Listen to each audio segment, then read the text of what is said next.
मेरा नाम हेमा है। हमारा घर गांव में था। मेरे बच्चे स्कूल की छुट्टियां होने पर अपनी बड़ी माँ के घर जाने के लिए बहुत जिद किया करते थे।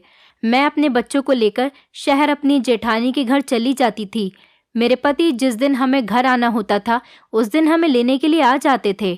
जब मैं अपनी जेठानी के घर पर रात के टाइम पर उनसे बातें करती तो वो मुझसे कहती कि आओ मैं तुम्हारी कमर की मालिश कर देती हूँ, कभी सारी जिंदगी तुम्हारी कमर में दर्द नहीं होगा। मैं अपनी जेठानी से अपनी कमर की मालिश करवा लेती, लेकिन इसके बाद मुझे नींद आ जाती और जब आधी रात को मेरी आंख खुलती तो मुझे कुछ अजीब अजीब सा महसूस होता था। लेकिन एक बात बड़ी अजीब होती कि आधी रात के टाइम पर भी मेरे जेठ जी जाग रहे होते थे और जेठानी सो जाती थी। एक दिन जब मैंने ये राज जानने की कोशिश की और जब राज खुलकर मेरे सामने आ गया तो मेरे पैरों तले से ज़मीन निकल गई थी। मैं अपने माता पिता की सबसे लाडली बेटी थी। हम 7 बहनें थे और मैं अपनी 7 बहनों से सबसे छोटी थी। मम्मी तो बचपन में ही गुजर चुकी थी। मेरे पापा ने ही अकेले हम 7 बहनों की परवरिश की थी। हमारा कोई भाई भी नहीं था। एक एक करके मेरी सारी बहनों की शादी हो गई। मैं अकेली बड़ी थी और भगवान का शुक्र था कि मेरी सारी बहनें अपने ससुराल में बहुत खुश रह रही थी। फिर नंबर आया मेरी शादी का, तो मेरी शादी एक ऐसे इंसान के साथ हुई जिसकी शहर में गवर्नमेंट जॉब थी। हम लोग तो गांव में रहते थे। हम 7 बहनों में से मेरी 2 बड़ी बहन की ससुराल शहर की थी। मेरी वो बहनें बहुत कम हम लोगों से मिलने के लिए आती थीं। मेरे पापा ने उसके बाद से ही किसी भी बहन की शादी शहर में नहीं की और वो मेरी शादी भी गांव में अपने पास ही करना चाहते थे ताकि वो हर लम्हा मेरी खबर रख सकें और मुझसे मिल सकें। जिस लड़की से मेरी शादी होने वाली थी उसकी नौकरी तो शहर में थी, लेकिन वो हर महीने में 1 हफ्ते की छुट्टियों के लिए अपने घर पर आ जाता था। लड़की की नौकरी अच्छी थी, अच्छा कमाता था, इसलिए मेरे पापा ने मेरा रिश्ता तय कर दिया था। फाइनली मेरी शादी हो गई थी। मैं जब शादी करके अपनी ससुराल गई तो मेरे ससुराल में सिर्फ मेरी सास रहती थी। मेरे पति तो शहर में रहते थे और वो इन दिनों अपनी शादी की वजह से ही घर आए हुए थे। मेरी एक जेठानी और एक जेठ भी थे। उनके पास कोई औलाद नहीं थी। वो अपने दूसरे शहर में रहते थे। उनका घर शहर में ही था, जो कि हमारे गांव से बहुत दूर था। शादी के बाद सारे मेहमान अपने अपने घरों पर चले गए थे। मेरी नंदी भी थी और दोनों ही अपनी ससुराल में बहुत खुश थीं। वो भी कभी कभी अपने मायके आती थीं। मेरे जेठ और जेठानी भी शादी हो जाने के बाद अपने घर में दोबारा से चले गए थे। मेरी जेठानी की शादी को 7 साल हो गए थे, लेकिन अभी तक उनके पास कोई बच्चा नहीं था। लेकिन भगवान का शुक्र था कि मेरी शादी के 2 महीने होते ही मुझे प्रेगनेंसी ठहर गई थी। मेरे पति हर महीने में 1 हफ्ते के लिए घर पर आते थे और मेरा उनके साथ वो वक्त बहुत अच्छा गुजरता था। मुझे अपनी ससुराल में सास से बहुत प्यार मिल रहा था। इधर मेरे पति भी मुझसे बहुत प्यार करते थे। वो जब घर आते थे मेरे लिए बहुत सारे गिफ्ट्स लेकर आते थे और मेरा बहुत ख्याल रखते थे। मेरी सास भी घर के काम में बिजी रहती थी। वो मुझे सिर्फ आराम करने के लिए ही कहती थी। मैंने लोगों से सास के बारे में बुराई करते हुए सुना था, लेकिन मेरी सास सच में बहुत अच्छी औरत थी। मैं बहुत छोटी थी तब मेरी माँ मुझे इस दुनिया में अकेला छोड़कर चली गई थी। मुझे अपनी सास से अपनी माँ का प्यार मिल रहा था। ये बात मेरे लिए बहुत खुश कर देने वाली बात थी। मेरी शादी के 2 महीने बाद मेरे पापा की भी मौत हो गई थी। मुझे अपने पापा की मौत का बहुत अफसोस हुआ था, लेकिन मैं प्रेग्नेंट थी। इस वजह से मुझे डॉक्टर ने ज़्यादा स्ट्रेस लेने से मना किया था। मेरे घर में मेरी प्रेगनेंसी की खबर से सभी लोग बहुत खुश थे। 9 महीने पूरे होने के बाद मैंने बेटे को जन्म दिया। पोते की शक्ल देखकर मेरी सास की तो खुशी के ठिकाने ही नहीं रहे थे, लेकिन मैंने गौर किया था कि मेरी जेठानी का मूड कुछ ठीक नहीं था। मुझे उनके दर्द का एहसास अच्छी तरह से हो रहा था। वो बेचारी इतने सालों से औलाद पैदा नहीं कर सकी थी और यहाँ मेरी शादी होते ही मुझे प्रेगनेंसी की खबर मिल गई थी। उनके दिल पर सच में बहुत गहरी चोट लगी थी। मेरे पति का तो वही रूटीन था। वो हर महीने 1 हफ्ते के लिए घर पर आते और पूरा हफ्ता हमारे साथ बहुत खुशी खुशी गुजारते थे। अब तो वो अपने बेटे को देखने के लिए बहुत आदी हो गए थे, इसलिए महीने में घर के 2 चक्कर लगा लिया करते थे। वैसे तो मेरी जेठानी आदत में बहुत अच्छी थी, मुझे अपने घर बहुत बुलाती थी, पर मेरा बेटा छोटा था। मुझे घर में रहना ही ज़्यादा अच्छा लगता था। मेरा बेटा अभी 1 साल का ही हुआ था कि मेरी दूसरी प्रेगनेंसी की खबर आ गई। मैंने अपने पति को इस बारे में बताया कि अभी तो हमारा बेटा बहुत छोटा है और इतनी जल्दी अब दूसरा बच्चा। मेरे पति ने कहा कि कोई टेंशन लेने वाली बात नहीं है, माँ है ना, घर में बच्चे आराम से पल जाएंगे, तुम फिक्र मत करो। मेरी सास ने भी मुझे भरोसा दिलाया कि बच्चे भी भगवान किस्मत वालों को देता है। अब तुम अपनी जेठानी को ही देख लो, कितने सालों से संतान के लिए तरस रही है। क्या तुम भी ऐसा ही करना चाहती हो? मैं अपनी सास के इस सवाल पर शर्मिंदा हो गई थी। इसी तरह से दूसरी बार मैंने बेटी को जन्म दिया था। मेरी बेटी बहुत प्यारी थी। जो भी देखता यही कहता कि इसे तो देखते ही गोद में लेने को मन करता है। मेरी जिंदगी अपनी सास, पति और बच्चों के साथ बहुत अच्छी गुजर रही थी। धीरे धीरे इसी तरह से वक्त गुजरता चला गया और मेरा बड़ा बेटा 5 साल का हो गया और छोटी बेटी 4 साल की हो गई। मेरे बच्चे स्कूल जाने लगे थे। त्योहार के टाइम पर मेरी जेठानी हमारे घर पर आती तो मेरे बच्चे उनसे बहुत खुश होते थे और वो अपने स्कूल की छुट्टियों में अपनी बड़ी माँ के घर जाने की जिद किया करते थे। मैं अपने पति को उनकी जिद के बारे में बताती तो मेरे पति मुझे जाने की परमिशन दे दिया करते थे।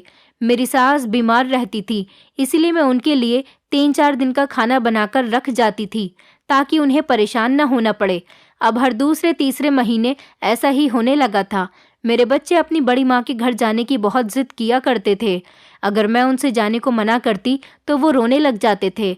मेरे पति अपने बच्चों की आंखों में आंसू नहीं देख सकते थे, इसलिए वो मुझसे कहते कि तुम बच्चों के कहने के मुताबिक उनकी बड़ी माँ के घर उनको ले जाया करो। बच्चों का मेरी जेठानी के घर पर बहुत मन लगता था। मेरे जेठ और जेठानी मेरे बच्चों से सच में बहुत ज़्यादा प्यार करते थे। मैं 2-3 दिन अपनी जेठानी के घर पर रुकती और जिस दिन मेरा अपने घर जाने का दिन होता तो मेरे जेठ मुझे बस में बिठवा दिया करते थे। या फिर कभी ऐसा होता कि मैं महीने के उन दिनों में अपनी जेठानी के घर जाती जब मेरे पति आने वाले होते थे। जिस दिन मेरा जेठानी के घर से जाने का दिन होता तो कभी कभी मेरे पति भी मुझे लेने के लिए खुद आ जाते थे। जिंदगी इसी तरह से गुजर रही थी। अब हर बार मुझे मेरे बच्चे अपनी बड़ी माँ के घर ले जाते थे। अब की बार भी जब मेरे बच्चों की गर्मियों की छुट्टी हो गई थी तो मेरे बच्चों ने जिद बांधी हुई थी कि उन्हें इस बार भी अपनी बड़ी माँ के घर जाना है। वो अपनी छुट्टियां उनके घर ही गुजारना चाहते थे, लेकिन इस बार न जाने मेरी सास को क्या हो गया था। मैंने हर मुमकिन कोशिश कर ली थी अपनी सास को मनाने की, मगर वो थी कि मान ही नहीं रही थी मुझे अपनी बड़ी बहू के घर भेजने के लिए। उनका कहना था कि अच्छा नहीं लगता इतनी जल्दी जल्दी वहां जाना। बच्चों का भी रो रो कर बुरा हाल हो गया था, मगर मेरी सास का यही कहना था कि अब वहां कोई नहीं जाएगा। इस बार पता नहीं क्यों वो ऐसा कर रही थी। हर बार तो वो हमारे जाने पर बहुत खुश होती थी और मुझे भी कहा करती थी कि बच्चों के बिना रोए ही उनको ले जाया करो।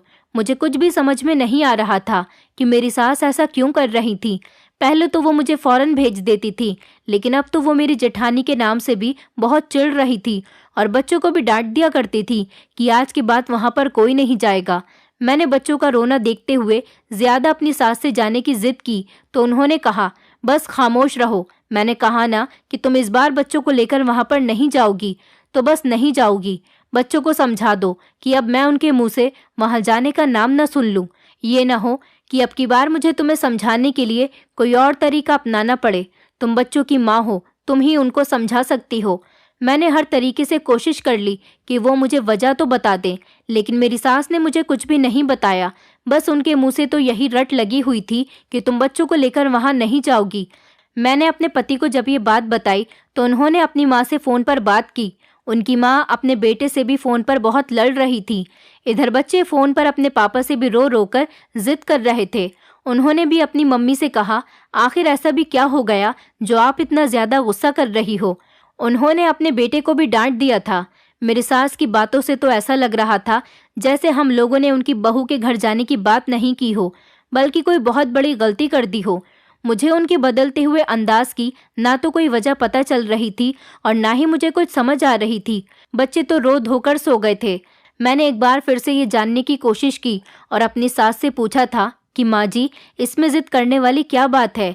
बच्चे जाना चाहते हैं और आज वो बहुत ज़्यादा रोए हैं। हर बार तो मैं बच्चों के साथ वहाँ पर जाती हूँ ना, तो अब की बार ऐसा क्या हुआ जो आप वहाँ का नाम लेने पर भी इतनी ज़्यादा गुस्सा दिखा रही हो। मैं भी बच्चों की ऐसी हालत देखकर अपनी सास के सामने डटकर खड़ी हो गई थी। मुझसे अपने बच्चों की आंखों में आंसू नहीं देखे जाते थे। मैं और मेरे पति अपने बच्चों की हर डिमांड को पूरा करते थे। मैंने अपनी सास को बच्चों की खुशी का वास्ता दिया। बच्चे मेरी सास की सबसे बड़ी कमजोरी थे। मैं बच्चों का वास्ता देकर इस बात का फायदा उठा लिया करती थी। इससे पहले भी कई बार मैंने अपनी सास को बच्चों का वास्ता देकर उनसे कई बार अपनी बात को मनवाया था, और इस बार तो मैं बच्चों के लिए ही ये कदम उठा रही थी। दरअसल मेरे बच्चों को अपनी बड़ी माँ के घर जाना इसीलिए अच्छा लगता था क्योंकि उनका घर हमारे घर से बहुत बड़ा था। मेरे जेठ का बिजनेस बहुत अच्छा था, वो शहर में अच्छी पोस्ट पर लगे हुए थे। उनका घर भी हमारे घर से बहुत बड़ा था। मेरे जेठ ने हमारे घर से अपना हिस्सा ले लिया था। अब उनका हमारे घर से कोई मतलब नहीं बनता था। इतना सब कुछ होने के बावजूद भी उनके पास कोई औलाद नहीं थी। वो दोनों पति पत्नी ही मेरे बच्चों से बहुत प्यार करते थे। मेरे बच्चों को उनके प्यार की आदत हो गई थी। उनको वहां जाकर खुशी मिलती थी, इसलिए वो हर कुछ दिनों के बाद वहां जाने की जिद लगा लेते थे। वहां पर उनका वक्त अच्छा गुजरता था। मेरी सास ने मुझसे कहा कि बहू, तुम बात नहीं समझ रही हो। पहले की बात और थी, अब की बात और है। इस बार मेरी सास मुझे गुस्से से नहीं बल्कि नरमी से समझा रही थी, लेकिन वो क्या कहने की कोशिश कर रही थी मेरी तो कुछ भी समझ में नहीं आ रहा था। मैंने अपनी सास से कहा कि इस बार मुझे जाने दीजिए क्योंकि बच्चे बहुत जिद कर रहे हैं।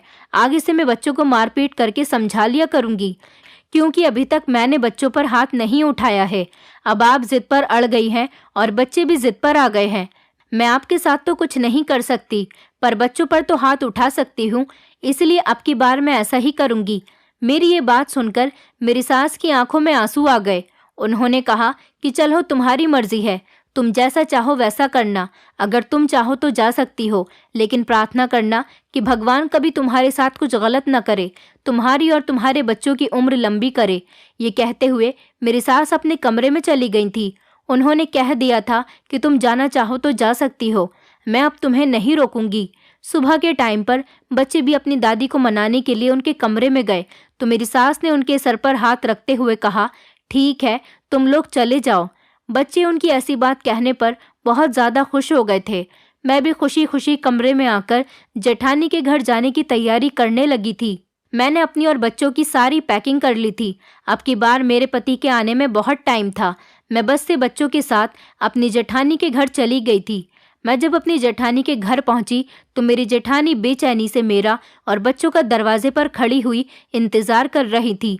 उनको कॉल करके मैंने पहले ही बता दिया था कि हम लोग आपके घर आ रहे हैं, क्योंकि मैं हर बार उनको कॉल करके बता दिया करती थी। मुझे भी अपनी जेठानी की आदत बहुत अच्छी लगती थी। अगर हम लोगों का घर करीब होता तो हम लोग एक दूसरे से जल्दी जल्दी मिल लिया करते। मेरी जेठानी बहुत बेसब्री से मेरा और बच्चों का इंतजार करती थी। जब मैं और बच्चे रिक्शा से उतरकर उनकी तरफ बढ़े तो मेरी जेठानी ने जल्दी से मेरे दोनों बच्चों को गले से लगा लिया। मैंने भी उनके पैर छूकर उनसे आशीर्वाद लिया। उन्होंने मुझे भी गले से लगा लिया और घर के अंदर ले गईं। घर के अंदर मेरे जेठ जी भी मौजूद थे। मैंने उनका भी आशीर्वाद लिया। हमारे जाते ही वहां पर खुशी का माहौल छा गया था। मेरे बच्चे तो इस कदर खुश हो गए थे कि उनकी खुशी का कोई ठिकाना ही नहीं था। वो तो अपने बड़े पापा से चिपक कर बैठ गए थे। सच कहूँ तो मुझे भी अपनी जेठानी के घर आने की आदत हो गई थी। यहाँ पर लगभग मैं 7 महीने से लगातार आ रही थी। इससे पहले मैं कभी कभी आया करती थी। ये लोग हमारे लिए कितना कुछ करते थे। मेरी जेठानी मेरी पसंद का खाना बनाती थी और मेरे जेठ बच्चों के लिए बहुत सारे कपड़े और खिलौने लाकर देते थे। इसलिए तो मुझे और बच्चों को यहाँ पर आना बहुत पसंद था। लेकिन मेरी सास ना जाने क्या सोचती फिर रही थी। मैंने इस बात को इग्नोर करते हुए सोच लिया था कि आगे की अब आगे ही देखी जाएगी। अब आ गई हूँ तो खूब एंजॉय करती हूँ। मेरी जेठानी ने मुझसे कहा, हेमा, मैं और तुम्हारे भैया तो बच्चों के आने का बहुत बेसब्री से इंतजार कर रहे थे। मेरी जेठानी ने कहा, तुम मुझे मेरी बहनों की तरह प्यारी हो और ये बच्चे तो मुझे मेरे अपने बच्चे ही लगते हैं। मुझे इन बच्चों से बहुत लगाव हो गया है। तुम अच्छा करती हो जो यहाँ इनको लेकर आ जाती हो। हम लोगों का भी दिल लग जाता है। मैं उनकी इस बात पर हल्का सा मुस्कुरा दी थी। मेरे जेठानी के घर में काम काज के लिए नौकरानियां लगी हुई थी, इसलिए वो सारा टाइम आराम से मेरे साथ स्पेंड कर लिया करती थी। मेरे जेठानी ने मेरी पसंद का खाना बनाया था। बच्चे तो खेल रहे थे। मुझे बहुत खुशी हो रही थी टेबल पर अपनी पसंद का खाना रखा हुआ देखकर। खाना खाने के बाद मैं बच्चों को लेकर सुलाने के लिए कमरे में चली गई थी। मेरी जेठानी के घर में मेहमानों के लिए एक स्पेशल कमरा बना हुआ था, क्योंकि कभी कभी उनके मायके से भी कोई ना कोई उनके घर पर आता जाता रहता था। जब मैं जाती थी तो उसी कमरे में ठहरती थी। मैंने बच्चों को सुला दिया था। दोनों बच्चे खेल खेल कर बहुत थक गए थे, इसीलिए जल्दी ही सो गए थे। मैंने भी सोने के लिए कपड़े चेंज कर लिए थे। थोड़ी देर के बाद मेरी जेठानी मेरे कमरे में आ गई। मैं अपनी सास की बात से बहुत ज़्यादा टेंशन में थी और मुझे उनकी फिक्र हो रही थी। मेरी जेठानी जब कमरे में आई, उन्होंने मुझे खामोश देखा तो वो मेरे लिए फिक्रमंद होने लगी थी। उन्होंने मुझसे पूछा, क्या हुआ है, क्यों इतनी खामोश हो? मैंने अपनी जेठानी से कहा कि कुछ नहीं हुआ भाभी, बस सफ़र में थक जाती हूँ। मेरी जेठानी कहने लगी, अच्छा तुम आराम कर लो और आराम से सो जाओ। मेरी जेठानी फिक्र से कहने लगी, हाँ सफ़र भी तो बहुत लंबा था, इसीलिए तुम थक गई होगी। तुम लेट जाओ, मैं तुम्हारी कमर की मालिश कर देती हूँ, तुम्हें अच्छा लगेगा। तुम्हें पता है मैं बहुत अच्छी मालिश करती हूँ। मेरे पास एक ख़ास तेल है, उसे लगाने के बाद कमर का दर्द बिल्कुल गायब हो जाता है, बल्कि शरीर की सारी हड्डियाँ मजबूत होती हैं। मेरी जेठानी ये बात प्यार और नरमी से कहती हुई उठकर तेल लेने के लिए चली गई थी। उनके जाने के बाद मैं लेट गई थी। मैं लेटे हुए सोच रही थी कि अगर मेरी सास मेरी जेठानी को मुझसे इतनी मोहब्बत करते हुए देख लेती तो उनका सारा गुस्सा उतर जाता। अभी मैं यही सब कुछ सोच रही थी कि इतनी ही देर में मेरी जेठानी तेल लेकर आ गई थी और अपने साथ नौकरानी को भी लेकर आई थी। नौकरानी के हाथ में दूध का गिलास था। मेरी जेठानी ने कहा, पहले तुम दूध पी लो, उसके बाद आराम से उल्टी होकर लेट जाना और अपनी कमर खोल देना। मैं तुम्हारी कमर की अच्छी तरह से मालिश कर दूंगी। पहले तो मैंने दूध पिया, उसके बाद मैं लेट गई थी। मेरी जेठानी ने मालिश करना शुरू कर दिया था। उनके हाथों में सच में जादू था। मुझे बहुत सुकून मिल रहा था। बच्चे मेरे करीब ही लेटे हुए सो रहे थे। मेरी जेठानी मालिश करते हुए मुझसे सवाल करने लगी, तुम्हें यहाँ आने से माँ जी तो नहीं रोकती ना? मैं थोड़ी देर के लिए उनके सवाल पर खामोश हो गई थी और कंफ्यूज हो गई थी कि इस बार माँ जी का मुझे रोकना आज पहली बार, मेरी जेठानी का मुझसे ये सवाल करना, क्या इन बातों का कोई कनेक्शन है? इस बारे में तो मुझे कुछ भी नहीं पता था। मैंने अपनी जेठानी से कहा, नहीं तो भला वो मुझे यहाँ आने से क्यों रोकेंगी? आज तक उन्होंने मुझे कभी नहीं रोका, तो अब क्यों वो आने से मना करेंगी? मैंने अपनी जेठानी से शर्मिंदा होकर उनसे झूठ बोला था। आखिर मैं उनको क्या बताती कि इस बार माँ जी कितना भड़क रही थी हम लोगों के यहाँ आने पर। मेरे झूठ पर मेरी जेठानी का चेहरा भी खुशी से चमक उठा था। मैं नहीं जानती थी कि इस बार सास मुझे यहाँ आने से क्यों मना कर रही थी। मैं ये बात बताकर अपनी जेठानी का दिल नहीं दुखाना चाहती थी, लेकिन मुझे कुछ तो अजीब लग रहा था। वो क्या था मैं समझ नहीं पा रही थी। मुझे यहाँ पर आए हुए दूसरा दिन हो गया था। दूसरे दिन की रात को भी मेरी जेठानी सोते टाइम पर मेरे कमरे में आ गई थी। उन्होंने कहा कि बच्चों को देखने के लिए आई हूँ, सो गए हैं या नहीं। बच्चों को देखने के बाद उन्होंने कहा कि मैं तुम्हारे लिए तेल लेकर आती हूँ, तुम्हारे शरीर का दर्द ठीक हो जाएगा। उन्होंने फिर से मेरे शरीर की मालिश की, जिसके बाद मुझे बहुत सुकून मिला था और सुकून मिलते ही मैं गहरी नींद में खो गई थी। तीसरे दिन भी मेरी जेठानी फिर से तेल लेकर मेरे पास आ गई थी और फिर से मेरी मालिश करनी शुरू कर दी थी। अब तो मुझे भी उनका मालिश करना अच्छा लगने लगा था। मैं अपनी जेठानी से कहती कि आप मेरे लिए इतना परेशान मत हुआ करो। वो मुस्कुराती हुई धीमे से कहती कि तुम मेरी बहन की तरह हो, तुम हमेशा ठीक रहो और ताकतवर रहो, इसलिए तुम्हारे साथ ये सब कुछ कर रही हूँ। मालिश करवाने के बाद मैं गहरी नींद में सो जाती थी और मुझे अपना कोई होश नहीं रहता था। अब ये सिलसिला हर रात चलता रहा था। मेरी जेठानी रोज रात को मेरी कमर की मालिश कर देती थी, लेकिन सुबह जब मेरी आंख खुलती तो मुझे अजीब अजीब सा महसूस होता था। एक दिन तो जब मैं सोकर उठी तो अपने बेड पर मैंने अपने जेठ की घड़ी पड़े हुए देखी थी। ये घड़ी उनकी ही थी और वो ही ऐसी घड़ी पहना करते थे। उनकी घड़ी अपने बेड पर पड़े हुए देखकर मैं बहुत हैरान रह गई थी। पहले तो मैंने इस बात को इग्नोर कर दिया, मगर अगले दिन मैंने अपने कमरे में अपने जेठ की शर्ट पड़े हुए देखी थी, जो कि जमीन पर पड़ी हुई थी। अब मेरे दिल में डर बैठता जा रहा था, क्योंकि जब मैं रात को सोती तो वहां पर कोई सामान मौजूद नहीं होता था। सुबह जागती तो मुझे 2 दिन से ये चीजें मिल रही थी। बच्चे भी मेरे सोने से पहले सो जाते और मेरे जागने के बाद ही जागते थे। तो फिर मेरे जेठ का ये सामान इस कमरे में कैसे आ रहा है? मुझे बहुत टेंशन होने लगी थी। मुझे यहाँ पर रहते हुए 5 दिन हो गए थे। आज मेरा छठा दिन था। आज रात भी मेरे साथ कुछ ऐसा ही हुआ था। मेरे बिस्तर पर मेरे जेठ की शर्ट मौजूद थी। अब मुझे इस राज के बारे में जानना था। इस राज को जानने की शुरुआत मैंने अपनी जेठानी से ही की थी, क्योंकि वही मुझे इस बारे में बता सकती थी, लेकिन मैं सामने से तो उनसे सीधा ये सवाल नहीं कर सकती थी। वो मुझे गलत भी समझ सकती थी। मुझे अपनी इज्जत की फिक्र होने लगी थी। क्या यही हकीकत थी जिसे मैं मानने को तैयार नहीं थी? सच में इतनी मोहब्बत करने वाले जेठ जेठानी कुछ गलत भी कर सकते हैं मेरे साथ? मुझे तो इस बात पर यकीन नहीं आ रहा था। मेरे दिमाग में ना जाने कैसे कैसे सवाल आ रहे थे। मेरे जेठानी मुझसे आकर पूछती, तुम परेशान क्यों लग रही हो? क्या तुम्हारी तबीयत ठीक है? मैंने उनको बताया, मेरी तबीयत बिल्कुल ठीक है, बस मैं बच्चों की वजह से थोड़ा थक जाती हूँ। मैंने अपने पति से यहाँ से जाने के लिए कहा तो उन्होंने मुझे बताया कि क्या तुम्हें नहीं पता कि माँ 4 धाम की यात्रा करने गई है, वो घर पर मौजूद नहीं है और मेरे भी आने में अभी कुछ दिन बाकी हैं। जब तक तुम भैया भाभी के घर पर ही रहो। बच्चों को वैसे भी वहाँ पर रुकना बहुत पसंद है। तुम अभी वहाँ कुछ दिन और गुजार लो। जैसे ही मेरी छुट्टी होती है मैं तुम्हें लेने के लिए आ जाऊँगा। मेरी सास 4 धाम की यात्रा पर चली गई थी। उन्होंने गुस्से में मुझे नहीं बताया था। अपने बेटे को ये बात बता दी थी। वो अभी तक मुझसे नाराज थी। एक दिन मैं बच्चों के साथ छत पर चली गई थी। तभी अचानक मेरी जेठानी भी छत पर आ गईं। उन्होंने मुझसे कहा कि क्या हुआ, तुम्हारी तबीयत तो ठीक है? मैं अपनी जेठानी की इस बात पर चौंक गई थी कि आखिर उन्हें मेरी तबीयत की फिक्र क्यों रहने लगी थी। वो हर बार मेरी तबीयत के बारे में पूछा करती थी। भला मेरी तबीयत को क्या होगा? वो मेरे करीब आकर बैठ गईं। मैंने उनसे कहा, मेरी तबीयत ठीक है भाभी, बस मौसम अच्छा हो रहा था इसीलिए मैं बच्चों को लेकर छत पर आ गई। मैंने अपनी जेठानी का हाथ पकड़ा और धीरे से दबाते हुए उनकी तरफ देखकर मुस्कुराने लगी। मैंने महसूस किया था कि मेरी जेठानी के चेहरे पर एक अजीब सी शातिराना मुस्कुराहट फैल गई थी। मेरे साथ हर दिन ऐसा ही हो रहा था। मैं गहरी नींद में सो जाती और मेरे जेठ की कोई ना कोई चीज़ मेरे कमरे में ज़रूर मौजूद होती थी। उस दिन मेरी बेटी ने मुझे बताया था कि मम्मी, रात बड़े पापा आपके पास लेटे हुए थे। जल्दी से बड़ी मम्मी ने मुझे गोद में ले लिया और मुझे सुला दिया था। लेकिन इतना सब कुछ हो गया था, मुझे कैसे पता नहीं चला। मेरी नींद तो ऐसी थी कि थोड़ी सी भी आहट होती थी तो मैं फौरन जाग जाती थी।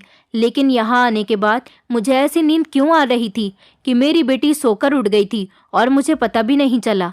जब मेरी बेटी ने बताया कि उसके बड़े पापा मेरे करीब में लेटे हुए थे और बड़ी माँ भी कमरे में मौजूद थी, ये सुनकर तो मेरे रोंगटे खड़े हो गए थे और ये बात मेरे दिमाग में घूम रही थी। यही वजह थी कि मैं बिल्कुल खामोश होकर रह गई थी। थोड़ी देर के बाद मेरी जेठानी नीचे चली गई थी तो मेरी सोच का रुख इसी तरफ मुड़ गया था।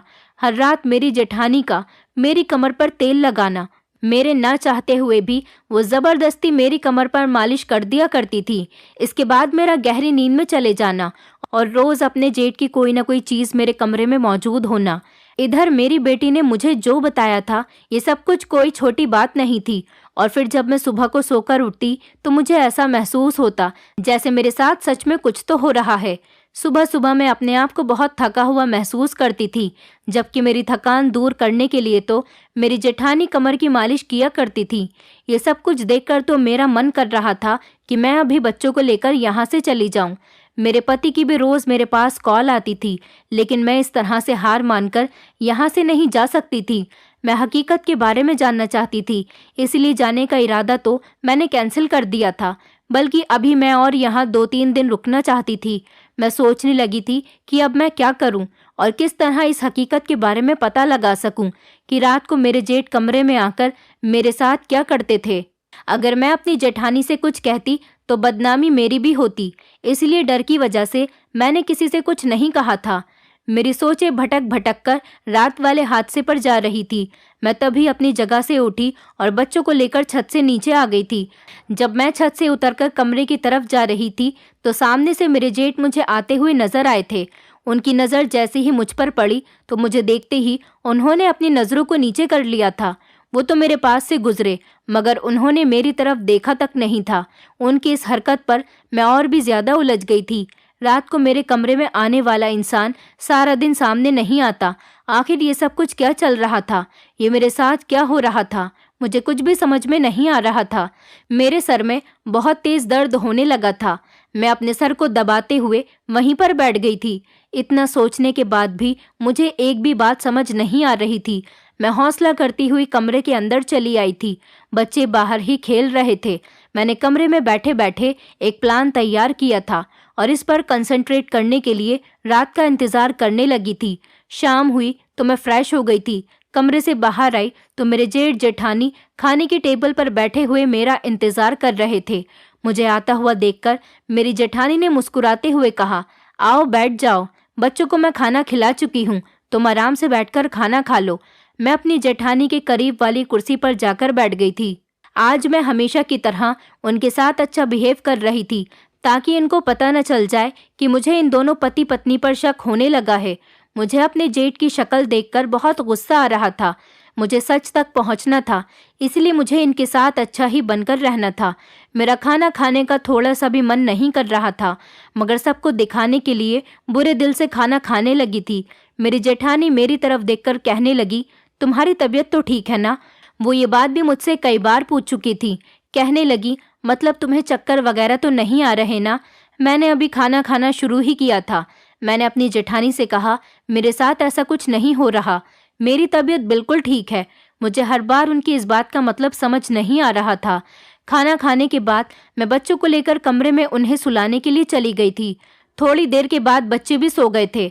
अब मैं अपनी जेठानी के कमरे में आने का इंतजार करने लगी थी।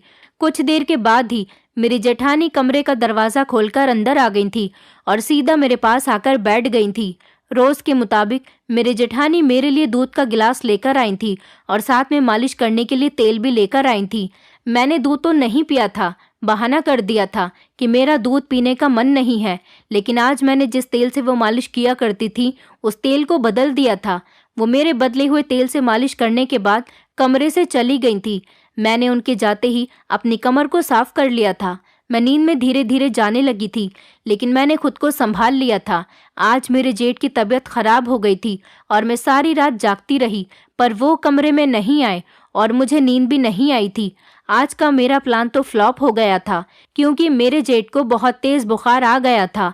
इस बात का मुझे जब पता चला, जब मैं कमरे से बाहर देखने के लिए गई कि बाहर का माहौल कैसा है। मुझे अपनी जेठानी के कमरे से आवाज आ रही थी कि मेरे जेठ दवाई मांग रहे थे। कह रहे थे, मुझे बहुत तेज बुखार आ रहा है। मेरी जेठानी बाहर निकलकर फर्स्ट एड बॉक्स से दवाई निकालने के लिए आई थी। मैं उन्हें देखते ही फौरन छुप गई। मेरा प्लान भले ही फ्लॉप हो गया था, लेकिन ये बात मैं अच्छी तरह से समझ गई थी कि उस तेल में ही कुछ गड़बड़ थी। आज तेल बदलने से मुझे नींद नहीं आई थी। कल भी मैं ऐसा ही करूंगी, और ऐसा ही हुआ। दूसरा दिन जब निकला तो मैंने अपनी जेठानी के कमरे में चोरी चुपके जाकर फिर से वो तेल बदल दिया। मुझे पता था कि रात को जब वो आएंगी तो यही तेल लेकर आएंगी और इसी से ही मेरी मालिश करेंगी। अगले दिन रात को मैं फिर से अपनी जेठानी के कमरे में आने का इंतजार कर रही थी। मेरी जेठानी ने मुझे दूध का गिलास दिया तो मैंने उनसे कहा, मैं बाद में पी लूंगी। ये कहते हुए पहले मैंने उनसे अपनी कमर की मालिश करवा ली। वो जब कमरे से चली गई तो मैंने मौका पाते ही दूध बाथरूम में जाकर फेंक दिया और मैं इस तरह से लेट गई जैसे मैं बहुत गहरी नींद में सो चुकी हूँ। कुछ ही देर गुजरी थी, मुझे एहसास हुआ जैसे कोई दरवाजा खोलकर कमरे में आया है। कमरे के अंदर और कोई नहीं बल्कि मेरी जेठानी ही आई थी। बहुत ही ध्यान से उन्होंने मुझे देखा कि मैं सो गई हूँ या नहीं। मुझे सोता हुआ देखकर मेरी जेठानी कमरे से बाहर निकल गई। मैं खामोशी से अपनी जगह पर लेटी रही थी। रात धीरे धीरे से गुजर रही थी। तभी मेरी आंखों ने जो देखा, मुझे इस पर यकीन ही नहीं आया था। मेरी सांस तो अटक कर रह गई थी। ये सब देखकर मैं शॉक्ड में रह गई थी। अब की बार जो इंसान कमरे में आया था, उसकी आवाज सुनकर मुझे अपने कानों पर विश्वास नहीं हो रहा था।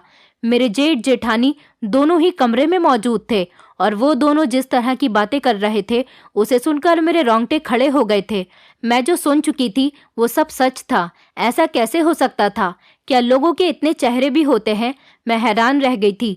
मुझे आज समझ आ गया था कि मेरी सास जो मुझे यहाँ आने के लिए इस बार रोक रही थी, उनका ये मकसद था मुझे रोकने का।